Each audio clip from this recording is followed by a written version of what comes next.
Hi guys, welcome to your last class for this month, right? So sit comfortably, keep your back and neck straight, and gently close your eyes.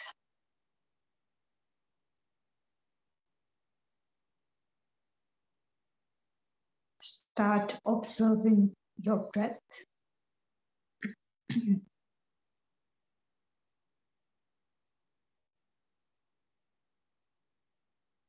Watch the natural flow of your breathing.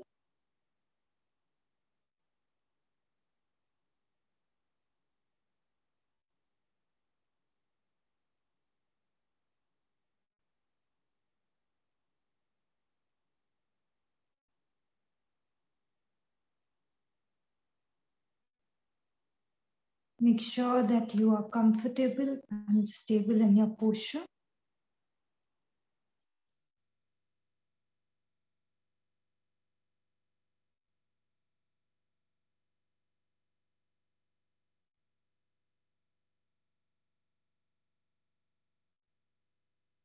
And slowly begin to deepen the breathing.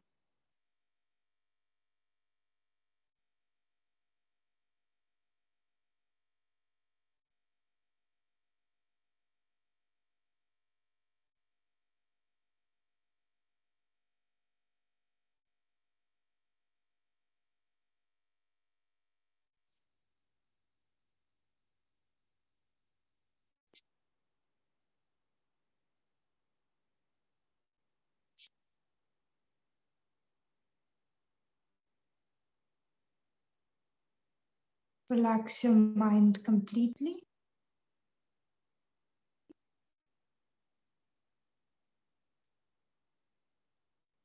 And slowly begin to add the internal retention. So after you inhale, hold your breath in for about 2 seconds. And then go for the process of exhalation.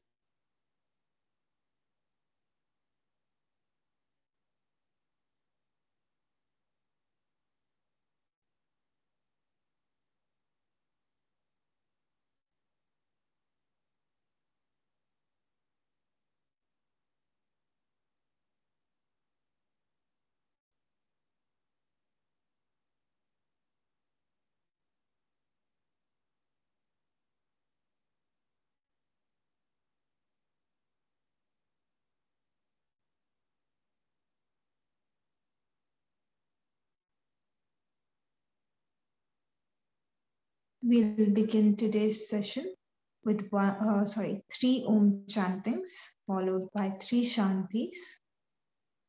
Inhale deeply for Om.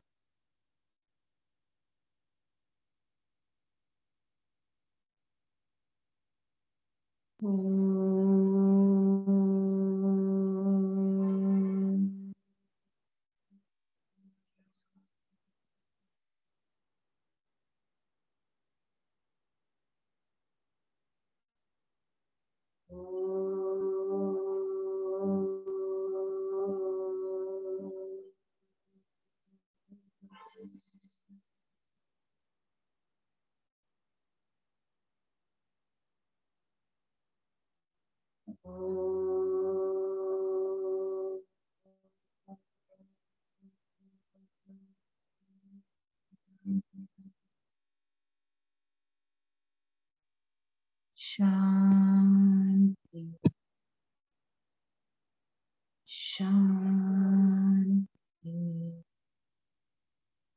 Shanti.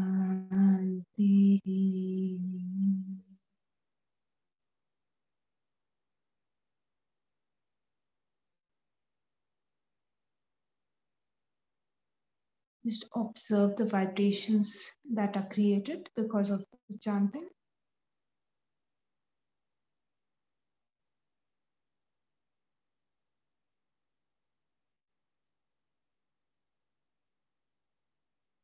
Join your palms together and begin to rub your palms together.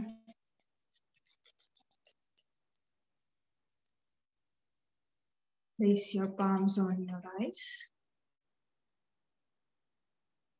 Very slowly, while blinking and looking at your palms, begin to open up your eyes, start coming back with a big smile. And Namaste to everyone. Let us begin today's session. Right. So today we'll complete mudras, and if you guys have any doubts, so today I'll give you some time. We can have a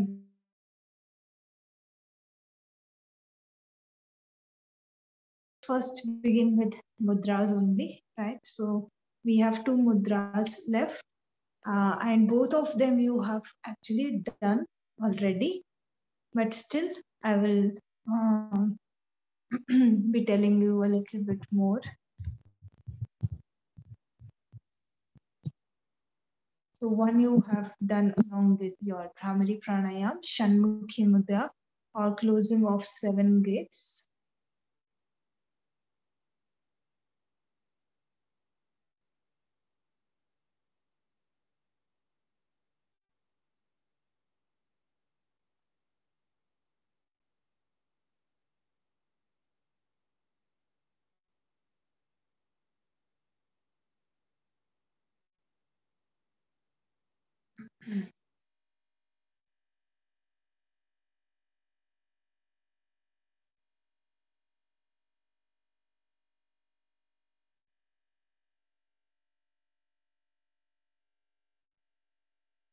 So sometimes Chanmukhi Mudra is also translated as closing of 6 gates, right? So Shat, and Shat means 6, S-I-X, sorry. And Mukhi means gates. So it's like depending on the interpretation, it's either closing of the 6 gates or the 7 gates, right? You do Shanmukhi Mudra. You Mukhi is M-U-K-H-I, right? So that is gates. So you are closing your 2 ears and 2 eyes.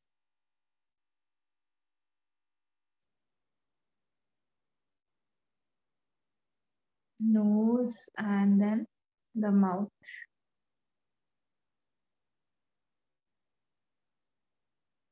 So these form the 6 gates, right? Ears, eyes, nose and mouth. And this everything remains the same, but when we are looking at 7, so the 2 nostrils.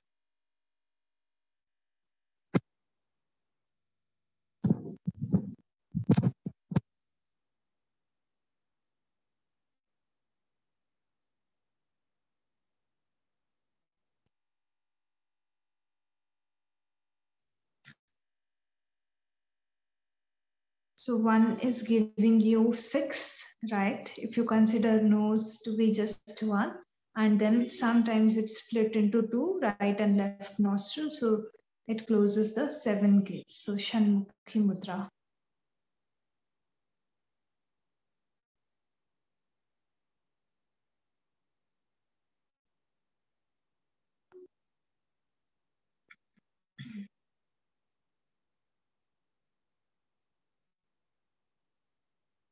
So this mudra should not be practiced when you already have a very introverted nature, because this is actually stopping the energy flow from your eyes when you are placing the hands on the eyes. So this energy outflow that is taking place, you are stopping this. Then over here also, initially on beginner level, we don't stop the breath, but then again, it is stopping that energetic flow somewhere, right? And then above and below the lips, so again, the lips, there is an effort to stop the escape of prana through the lips and the ears as well, right? When you close the ears with your thumb, right? So people who are very introverted in nature already, they should not go for this mudra. Apart from them, everybody can perform this mudra.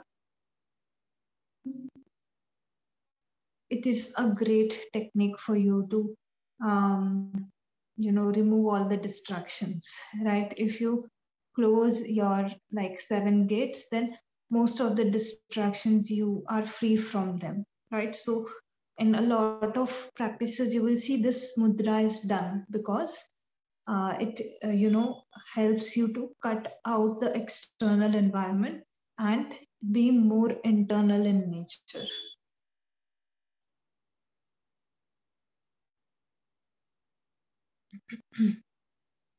All right. So, guys, all of you know the technique already of this mudra, but still, I'm demonstrating one more time because in a lot of places, a lot of variations are seen of this mudra, right? But I'm demonstrating the original technique to you. So, try to stick with this. All others are actually variations that are created out of this one, right? So, you place your index finger on your eyes, the ring finger not down here, up here, where your nostrils are when you do rubber neti, right? There is this small like space from which the neti passes. No, it's above here, right? So you place your middle finger over there. Then the ring finger is placed on the upper lips. Little finger is placed on the lower lips, and then your thumbs they close your ears. Okay, and you keep the hands straight. Okay, so they are straight.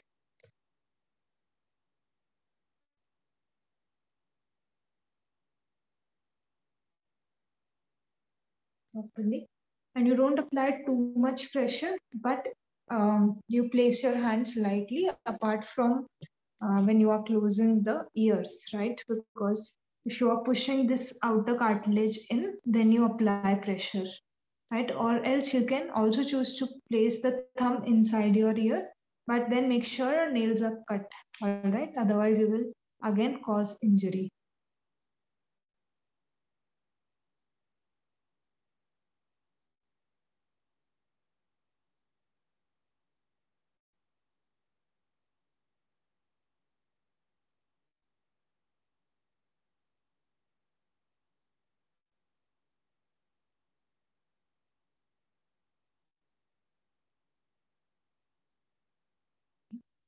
So Shanmukhi Mudra has a lot of benefits apart from not allowing the prana to escape. You know, when you place your fingers in these particular locations, you also, somewhere cause a relief, right, to the nerves present in these areas. So don't place your hands too, like, strongly when you do this mudra. But again, when you suppose you get hurt, no, sometimes. So when you do like this, you care for yourself, right? Or somebody else does this to you. So you feel better, no? Right? So in that same way, when you come more in contact with your body, the nerves, they, um, relax, right? Like when we complete the class, now I tell you that wherever you feel, you need to spread that energy. So you touch your body and you spread that energy. So you feel automatically feel better, no? Wherever you touch yourself and you are like, okay, let me relax. So this is a constant reminder, right? When you want to soothe a particular area, so you know love yourself better, no, like this. Or if a little kid they get hurt, you do like this, right? If you're having a bad day, somebody comes and they do like this, it makes your day better, no? So in that same way, when your hands come more in contact with your senses, it soothes them, right? It gives, it's a stimulation for the body, right? Like when you guys hug yourself, no, it feels good, no? You don't need anybody to hug you, right? Why does it feel good? Because again, the hands, when they come in contact with some other body part, they relieve, right? So in that same way, when you place your hands on your face, it causes relief also in all the points where you are touching the face, right? The Shanmukhi Mudra is a great practice overall. If you want to withdraw, if you want to soothe yourself, and also this is a great practice for there's a form of meditation which is called the deep listening meditation, right? Or Nad meditation also sometimes we call it NADA. So in this meditation practice also we perform the Shanmukhi Mudra, okay? So that we can connect with subtle sounds, right? Not external sounds, but the subtle sounds of the body, right? So when you perform that meditation, you generally go for either Shanmukhi Mudra or a variation of this mudra because it helps you to cut off from the external noises and start connecting with the sounds that are already existing. You know, like your heart is beating, no, it has a sound, right? So when you go into these forms of meditation, Shanmukhi Mudra is a great practice, right? So let's move to your last mudra, right? So last mudra for you guys, it's Pranav Mudra.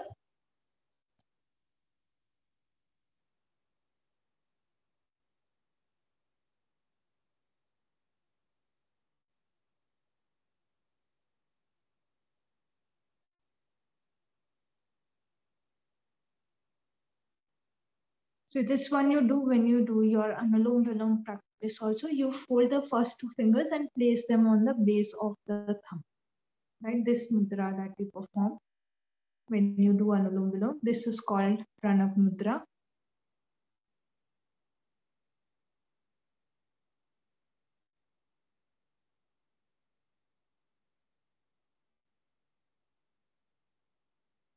This mudra is a great, of course, it helps you to do certain practices like Nadi Shodhana, Anulom Vilom, Surya Bhedan, Chandra Bhedan. All of these practices are supported because of this particular mudra.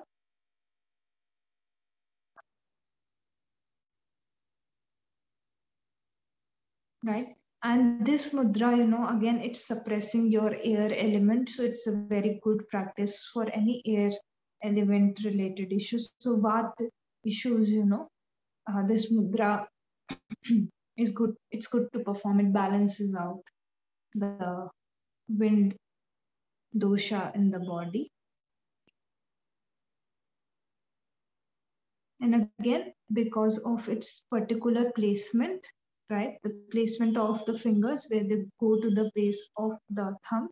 So it relaxes and soothes you a lot. So it's not only the Anulom Vilom practice, the mudra is supporting the Anulom Vilom practice in triggering the sense of calmness.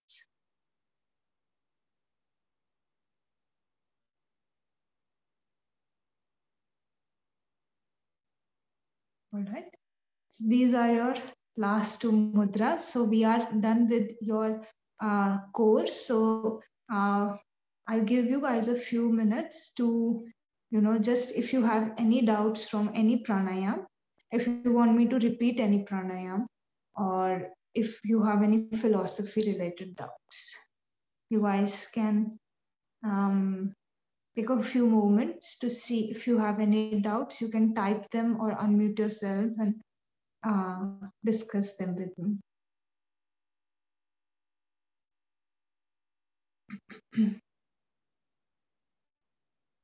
Take a few moments if you feel there's something you have missed or you did not understand.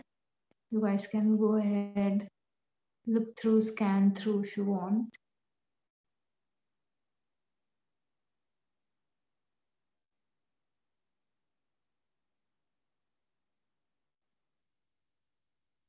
Okay, let's do one thing. Let me give you time till let me give you 15-20 minutes more, right? So I'll cover something else in that time and you guys can maybe look through, right? If you're feeling, yeah. What about the assignment? Assignment. How the assignment? I'm a little worried about it. Probably worried about it. I am planning to give you guys the assignment a little bit differently this time.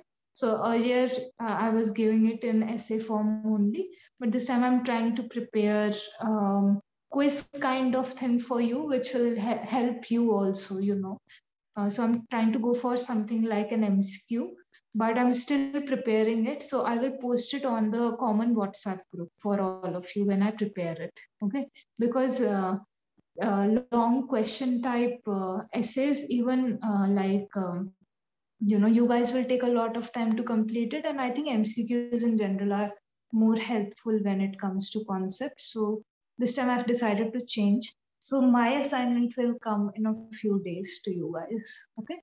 And I will post it on the group only. So you guys can do it and you can email it back to me, right? On HY help. Let me write down the email ID also. So I will post this on the group also. @hyhelp@gmail.com. Right? You can post all your send all your assignments on this email ID. And how long will we have to complete the assignment? See, every teacher has a different timeline. So anatomy, I think a lot of you have submitted also anatomy. We received some assignments of anatomy. So sir would have given you, I think, a deadline. Did he give you a deadline? When I watched the video, he didn't give a deadline. He didn't. I think the only reason he brought up the assignment was because Bonnie asked.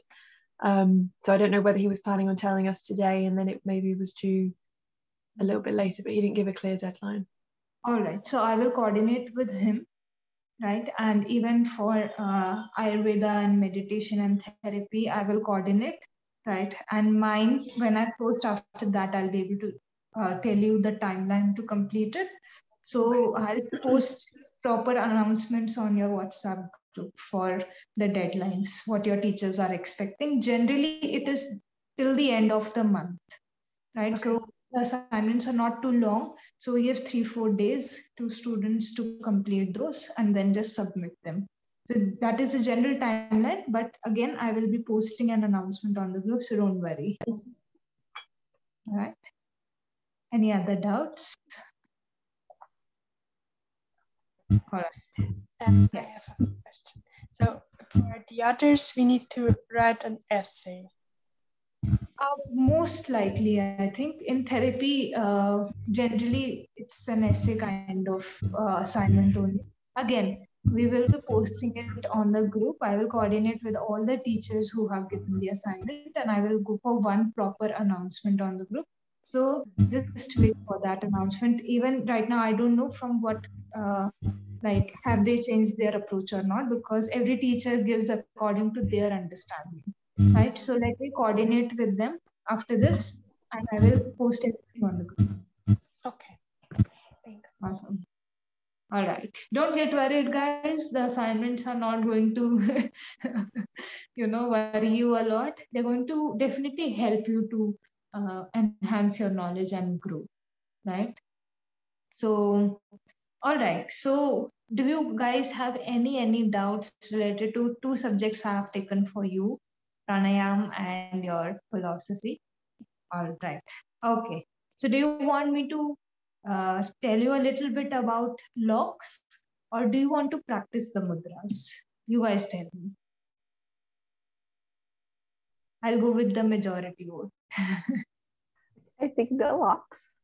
Yeah, I was going to say the locks too. Yeah, locks. Oh, great. So locks are another part. Again, advanced practice. So they are called bandhas. BANDHAS. This term literally means lock.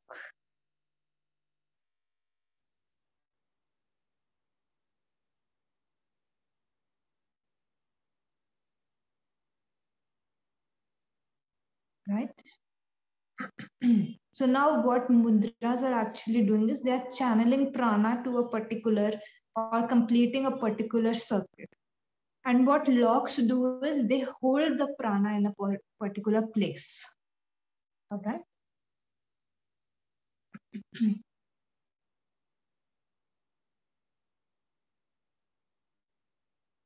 So the redirection and completion of circuits is done by mudras, and then wanting to hold or confine that prana to a particular place, that is done by the practice of locks. So of course, after you do mudras, you do bandhas.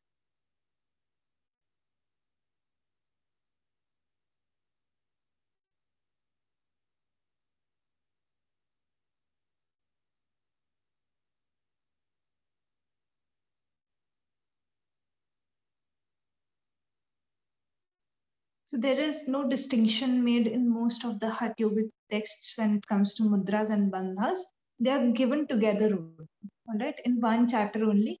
Mudras and bandhas, they are discussed together, right? Because they are just doing kind of like one thing one practice is doing and the other thing then the other practice is doing. So the main aim of retaining the prana is not only that you retain the prana, you want to channel it in the right direction also. So that work bandhas are doing.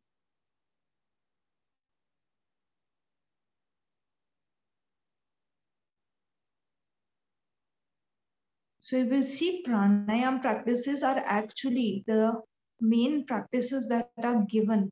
They are generally a combination of the breathing, then the mudra, and then they also incorporate the locks, the bandhas. So the complete practice of pranayama is actually done as a combination of pranayama, mudras, and bandhas. These three are combined together because in pranayama you are already working on the prana.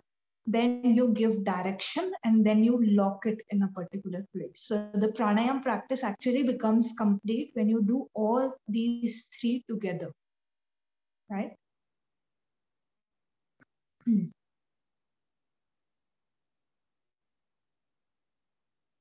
So the locks are also three types. Okay, actually there are four, but the fourth one is a combination of the first three. Okay, so we'll write down four types. Okay.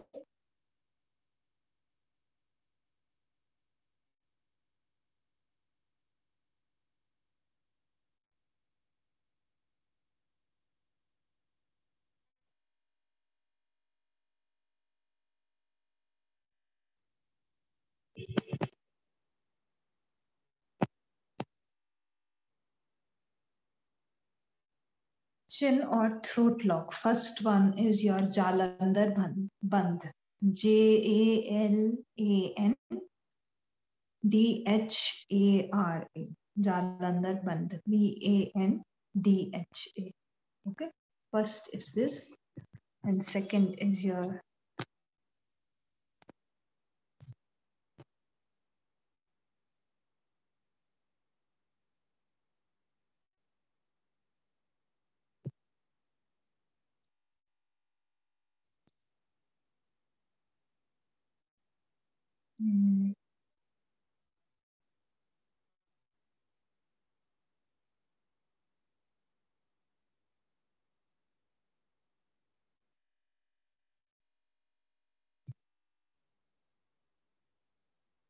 so second one is Mool Bandh or Perineum Lock.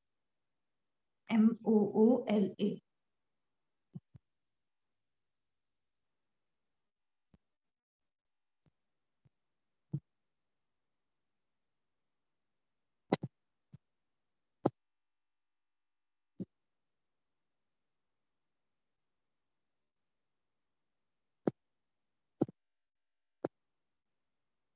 Third is Udyan Bandh or Abdominal Lock. UDDIYANA.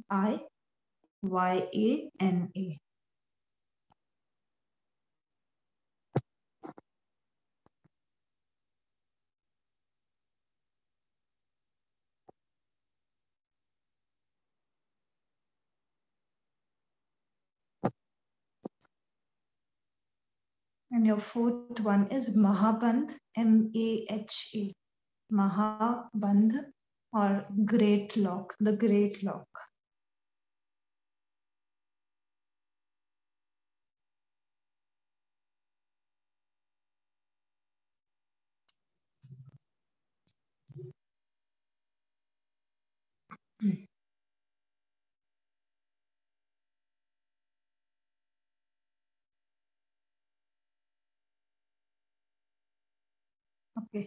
So let me tell you a little about all of them. Okay.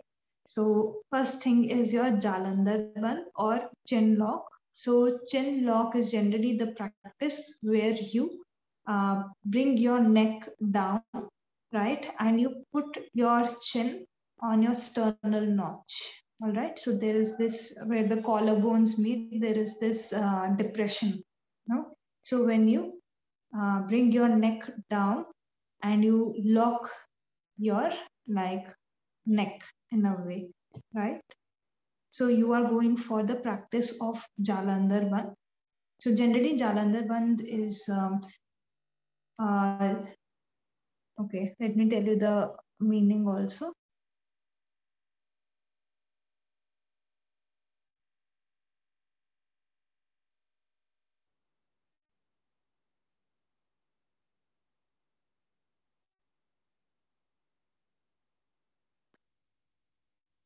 The term Jalan, Jalan, this means net, and Dhara means Dhara. This term means flow.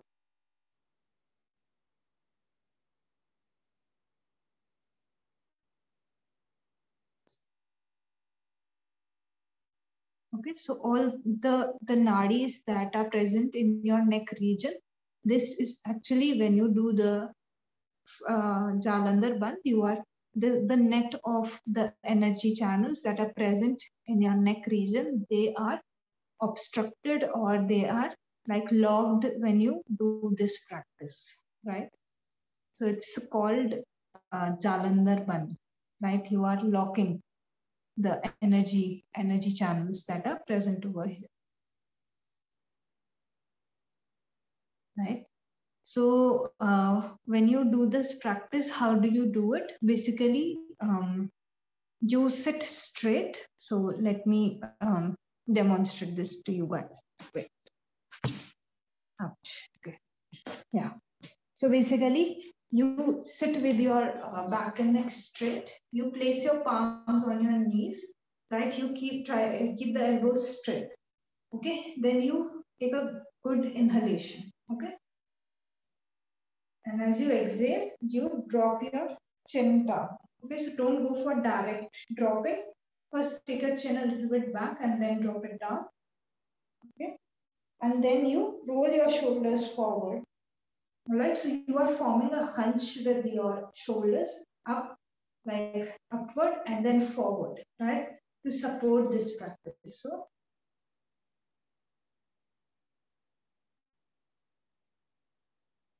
So basically, we are going for internal retention when we do this practice. We inhale, we hold the breathing in, then we bring the chin down. Make sure that the chin touches the sternum notch and the hands, they remain straight, shoulders go up and lean forward so that this lock can be intensified.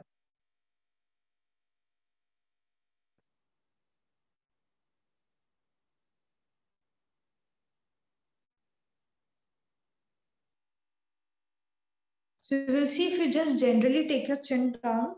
So always take your chin down by putting it a little bit, like taking it a little bit back and then going down. Otherwise, it's going to hurt your cervical a lot. So always when you're going for the neck related exercises also, a little bit back and then down. Okay, so if you go for normal, the pressure is not too much, right? Normally, if I just take my chin down and place it, the pressure is not too much. But this hand position and the shoulders also, the hunch that I form, that intensifies your chin lock. Okay. So you can go for the simple version also, and you can go for the original version also, whichever you find more suitable. Chin lock cannot be performed by everyone. First, because there is retention of breathing. So wherever there is retention of breath and whoever cannot do the retention of breath, like people with high blood pressure and heart disease, so they should not go for this lock, right? So heart related issues, your high BP, cervical spondylitis, vertigo, right? And whoever is uncomfortable. So because you are holding the breath, no? So it gets uncomfortable and it is an intense practice, right? So you have to be very careful. So locks are also very advanced practices and you go step by step in perfecting the locks also, right? So this is your chin lock. Okay, this has again a lot of benefits, right? But we have very less time, so I have to complete all of them. So you guys can read the benefits, right? But I'm telling you the major things about the locks. Okay. Then you go for the perineum lock or the mool band. So this cannot be seen. This can only be experienced. So for men, it is done differently. For women, it is done differently. All right. Men contract their perineum and women contract their vaginal region. All right. So it's just a contraction that you create, right? So initially this will come with the holding of breath. Like as soon as you create that contraction, your breath will get held. But eventually you will be able to do, and right now will not even be able to do it for a long period of time. But eventually this is like developed. This practice is developed. So mool literally means root. All right. So your the base of the pelvic floor, there is a very important energy center over there, which is actually called the root chakra. No? So it, in Sanskrit, we call it Mooladhar. Okay. So it's basically working on energizing that part. Okay.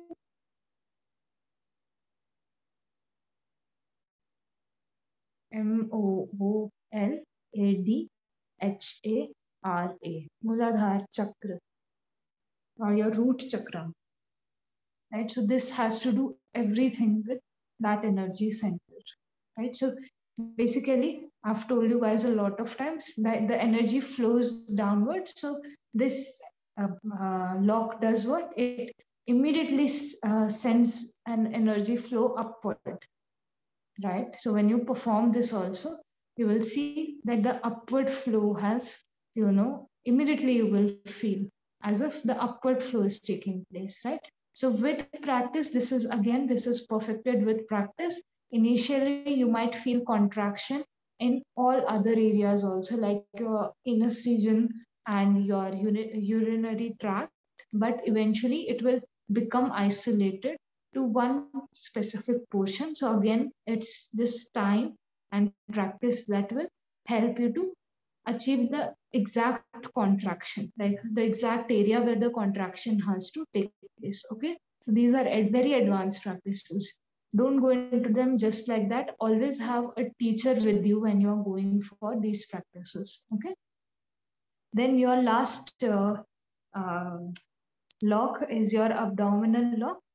So when you stop the flow of energy from here and downward energy is like also reversed. So it's meeting where the abdomen. So abdominal lock is also very advanced practice. The perineum lock also, it cannot be performed by everyone, and especially during menstruation, it should not be performed because at that point of time, you need to allow the blood to flow out, right? You cannot reverse the flow, right?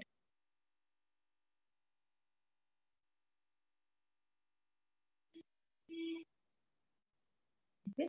So then you come to the abdominal lock, again, a very advanced practice. I have had food, so I won't be able to demonstrate this to you. But generally, when you see this practice, you exhale fully, right? And then you contract your abdomen in and up. Both the contractions are taking place. So one thing is I'm only moving my abdomen in.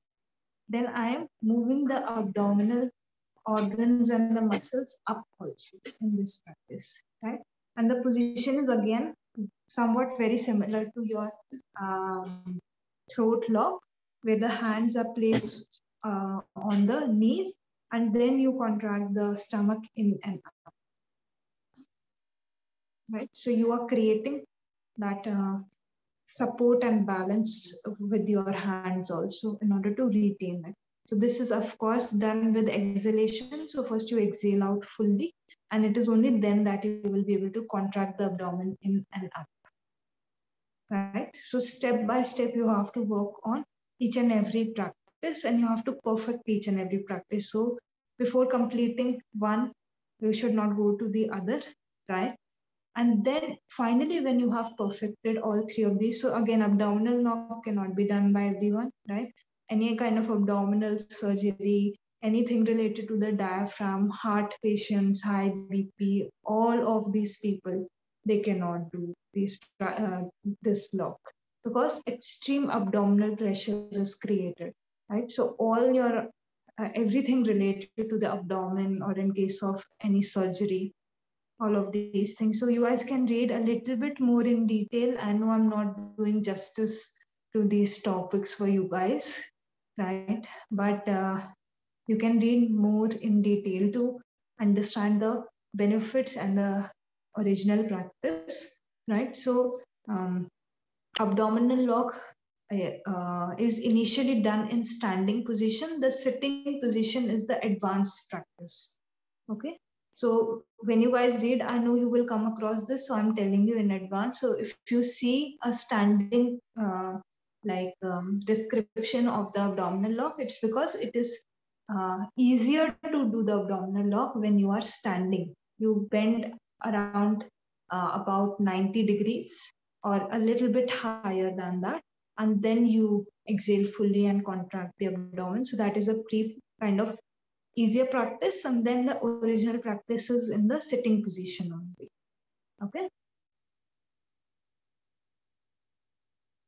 Once you perfect 1, 2, 3, okay, then you go to the fourth, which is the great lock, or the combination of the first three locks, right? Mahabandh, right? So in Mahabandh, you exhale fully. Then you first do the throat lock. Okay.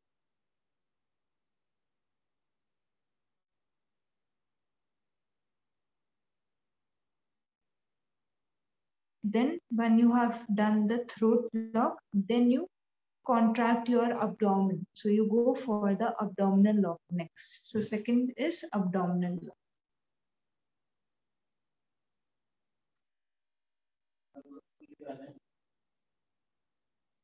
And then your third one is the perineum lock or mool bandh. So 1, then 2, then 3. Okay. You apply them in this order.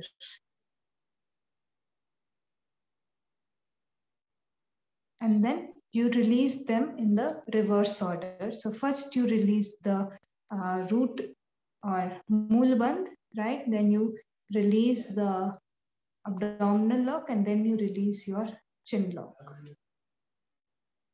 Okay, so this order and then reverse order. Something like yogic deep breathing, like we go in one order and then we come back in the reverse order. So something like that, not very similar, but kind of you can draw an analogy. So again, a person who cannot do the first three locks, if they fall in any category who cannot do either one of the locks, they cannot go for the great lock at all. It's not possible.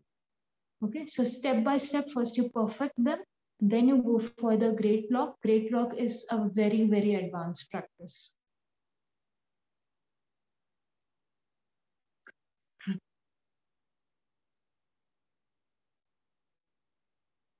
All right, these are your 4 locks, right? So when you watch your pre-recorded videos also, you will get more insight into it, right? So I think with this, we can end our session, right, guys? Yeah.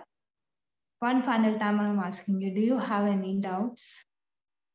No? All right. So you have to work on implementing a lot of things. And today in philosophy, I told everyone who was present that you have to create a daily schedule for yourself now, how you're going to incorporate the practices. Go for a practical schedule, which you can incorporate. Don't go for 6 hours of practice. Something that is practical, you can achieve easily, and then stick to that routine continuously for a long period of time, right? and then you will see all the things that we have discussed, they are actually true. Right now you have to bring it on your experience. All right. Okay. So let's close our session for today. Keep your back and neck straight and gently close your eyes.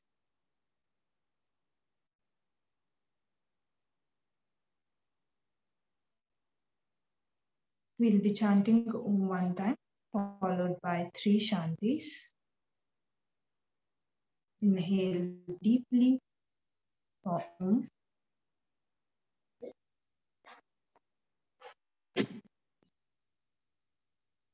Om.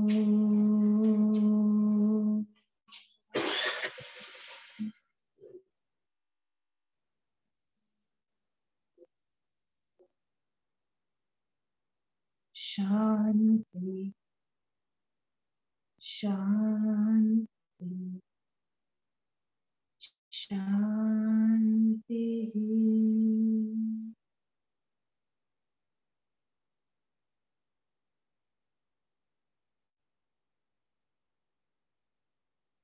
Join both your palms together and gently bow down.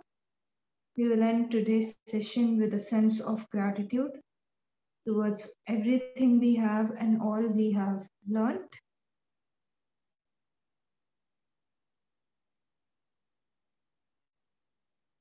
Let's rub the palms together.